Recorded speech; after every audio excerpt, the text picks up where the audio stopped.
अब आते हैं सस्पेंशंस की बात। तो यहाँ पे भी आप देख पा रहे हो, यहाँ पे आपको अपसाइड डाउन सस्पेंशन मिलते हैं, यूएसडी सस्पेंशंस मिलते हैं। केटीएम में भी यूएसडी सस्पेंशन मिलते हैं। दोनों में आगे 17 इंच के अलॉय व्हील मिलते हैं, ट्यूबलेस टायर्स मिल रहे हैं, दोनों में आपको डिस्प्लेट मिल रही है। और hello everyone, welcome back to my channel solo traveller. और लेके आ गया हूँ आपके लिए फिर से एक बहुत ही न्यू और अच्छा कंपैरिजन वीडियो।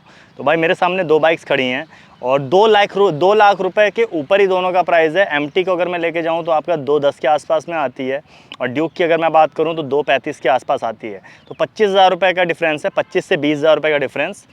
तो बहुत बड़ा डिफरेंस नहीं है, क्योंकि 2 लाख 2.5 लाख रुपए अगर आप खर्च कर रहे हो तो मुझे लगता है 20-25,000 रुपये डिफरेंस है। ऐसा नहीं है कि नहीं है, लेकिन बहुत बड़ा डिफरेंस नहीं है, मैनेज हो सकता है। तो भाई दोनों बाइकों की तरफ ले चलता हूँ। तो जैसा कि आपको पता है, सबसे पहले मैं बताता हूँ सिमिलरिटीज़ कि दोनों बाइक्स में सिमिलर क्या है। तो स्टार्ट आगे से करते हैं। सबसे पहले तो हेडलाइट्स देख लेते हैं। तो दोनों ही बाइक्स में फुली एलईडी लाइट्स का सेटअप है। एमटी में भी आगे आपके प्रोजेक्टर्स लगे हैं, और ऊपर दो यहाँ पे साइड में अगर आप देखोगे तो आइज़ लगी होती हैं। तो पूरी DRLs हैं, एलईडी लाइट है, प्रोजेक्टर लाइट है। ड्यूक में भी आप आओगे तो 2023 में ये जो ड्यूक है फाइनली इसको मॉडिफिकेशन मिल गया है, और इसमें आगे यहाँ पे एलईडी लाइट्स लगी हुई हैं, और यहाँ पे DRLs भी लगे हुए हैं। तो लुक्स के ऊपर भाई देख लो, दोनों ही DRLs लगे हुए, दोनों में ही DRLs हैं, आपको दोनों में ही एलईडी लाइट्स मिल रही हैं। ये आपके ऊपर है कि आपको कौन सी बेटर लगती है। मुझे पर्सनली ड्यूक का जो नया वाला लुक है ये ज़्यादा बेटर लगता है, ज़्यादा फ्यूचरिस्टिक लगता है। लेकिन 100% है कि एमटी भी बहुत ज़्यादा स्टनिंग लगती है, कई लोगों को ये बहुत अच्छी लगेगी। तो ये भाई चॉइस ऑफ मतलब मैटर ऑफ चॉइस है कि आपको कौन सी पसंद है। तो यहाँ पे ये दोनों चीज़ें लगभग सेम ही हैं। इसके अलावा हैंडल बार्स भी दोनों के बिल्कुल सेम है। इसमें भी आपका ट्यूबलर हैंडल बार आता है, अपराइट पोजीशन है। एमटी में भी जाओगे तो सेम ट्यूबलर हैंडल बार आएगा, अपराइट पोजीशन है। सेम नंबर ऑफ स्विचेस आपको मिलते हैं।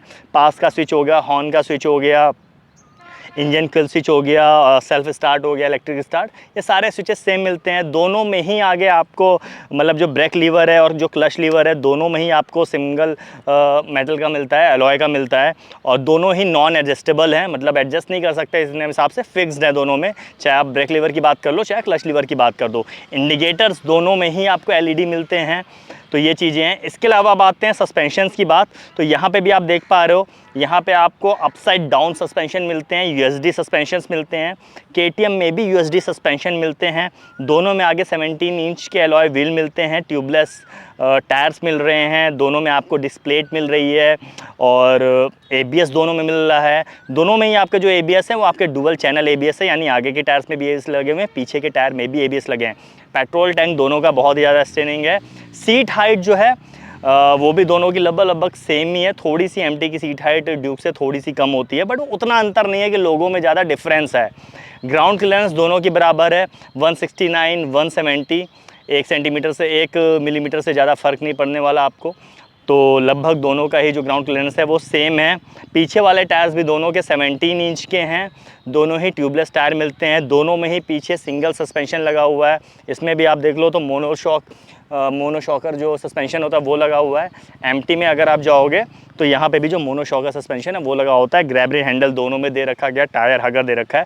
तो ये सारी चीज़ें जो थी ये आपकी सिमिलरिटीज़ आ गई कि ये सारी चीज़ें दोनों ही बाइक्स में मिलती हैं आपको।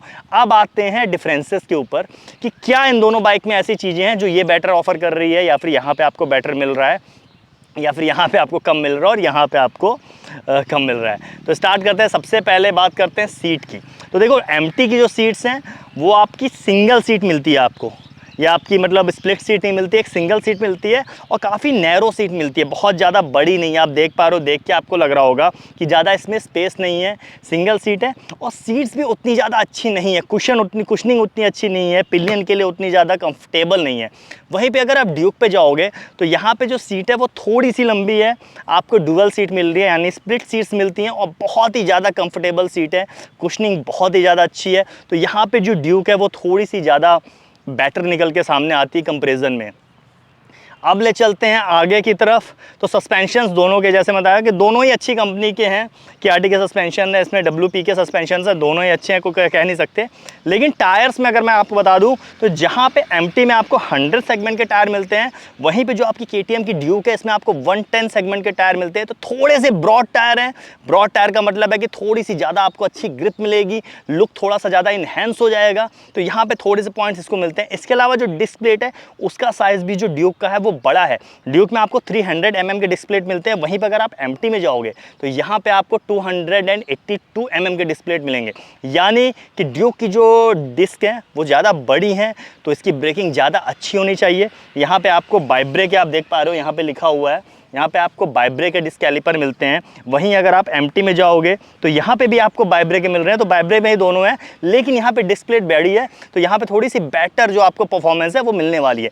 पीछे की तरफ आप जाओगे तो पीछे में जहाँ पे ड्यूक में आपको 150 सेगमेंट के टायर मिल रहे हैं, वहीं अगर आप MT की तरफ जाओगे तो वहाँ पे आपको 140 सेगमेंट के टायर मिल रहे हैं। तो यहाँ पे भी जो ड्यूक के टायर्स हैं वो ज़्यादा ब्रॉड हैं और ज़्यादा अच्छे हैं, तो इसलिए ज़्यादा अच्छी ग्रिप मिलेगी। MRF के टायर आपको ड्यूक में मिल जाते हैं, और यहाँ अगर MT में जाओगे तो यहाँ भी MRF के टायर मिल जाएंगे, लेकिन यहाँ पे जो टायर आपको मिल रहे हैं ये नाइलो ग्रिप के जिपर वाले टायर मिल रहे हैं। तो यहाँ पे दोनों ही MRF कंपनी मिल रही है, लेकिन ड्यूक के टायर ब्रॉड होने के साथ ही आपको रेडियल टायर मिल रहे हैं जो लॉन्ग लास्टिंग होते हैं, ग्रिप ज़्यादा बेटर होती है। MT में आपको सिंपल टायर मिल रहे हैं MRF के, रेडियल टायर नहीं है, तो ग्रिप उतनी बेटर नहीं होने वाली है। तो अभी तक जिस मामले में देख रहा हूँ वहाँ पे ड्यूक को प्लस पॉइंट्स मिलते ही जा रहे हैं, क्योंकि सीट्स इसकी ज़्यादा बेटर हैं, ब्रेकिंग ज़्यादा बेटर है, टायर्स ज़्यादा बेटर है। अब आते हैं और आगे की तरफ। तो एक चीज़ में मेरे को MT ज़्यादा पसंद है, वो ये है कि इसमें जो आपका एग्जॉस्ट है ना, वो साइड एग्जॉस्ट दे रखा है, वो मुझे बहुत अच्छा लगता है। बट ये आप अभी बता रहा हूँ, ये प्रेफरेंस की बात है। कुछ लोग को अंडर बैली एग्जॉस्ट है वो ज़्यादा अच्छा लग सकता है, मेरे लिए पर्सनली साइड एग्जॉस्ट ज़्यादा बेटर लगता है। तो यहाँ पे मैं टाई कर देता हूँ, क्योंकि कई लोग को अंडर बैली भी अच्छा लग सकता है, कई को भी साइड अच्छा लग सकता है। तो ये सारी चीज़ें हैं। पीछे की तरफ भी आपको पूरी LED का सेटअप मिलता है, चाहे आप इंडिकेटर को देख लो, चाहे टेल लाइट देख लो, वहाँ पर भी वो सारी LED लाइट्स मैंने बताई दी थी। आ जाते हैं पेट्रोल टैंक की तरफ। तो MT में आपको मिलता है 10 लीटर का पेट्रोल टैंक, और वहीं पे अगर आप ड्यूक की तरफ जाओगे तो वहाँ पे आपको मिलता है 13.4 लीटर का पेट्रोल टैंक। यानी कि ड्यूक में आपको एक ज़्यादा बड़ा पेट्रोल टैंक मिलता है, MT में आपको छोटा पेट्रोल टैंक मिलता है, लेकिन MT की माइलेज ज़्यादा बेटर है।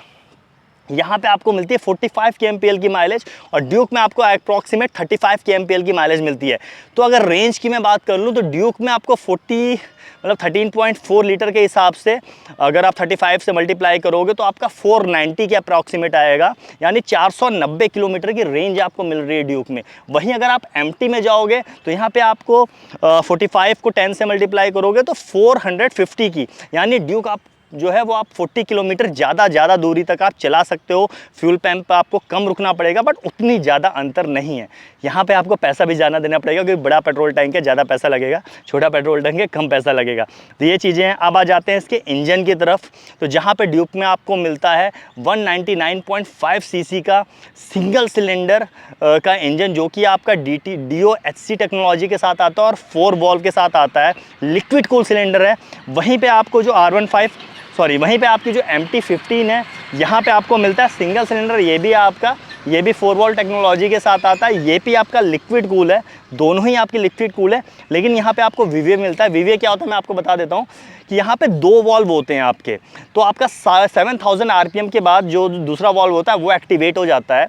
तो इसमें जो टॉर्क होता है और जो पावर होता है वो कहीं पे ड्रॉप नहीं होती है, तो यहाँ पे बाइक को थोड़ा सा एक्स्ट्रा बूस्ट मिल जाता है। तो ये VVA टेक्नोलॉजी होती है। तो इंजन 100% है कि इसका थोड़ा सा ज़्यादा मतलब टेक्निकल इंजन है, थोड़ा सा ज़्यादा फ्यूचरिस्टिक इंजन है। यामाहा का इंजन थोड़ा ज़्यादा रिलायबल भी होता है, लेकिन पावर के मामले में कहीं ना कहीं ये ड्यूक से काफ़ी ज़्यादा पीछे है, क्योंकि जहाँ पे ड्यूक में आपको मिलती है 25 PS की पावर, वहाँ MT में आपको सिर्फ मिलती है 18.2 PS की पावर।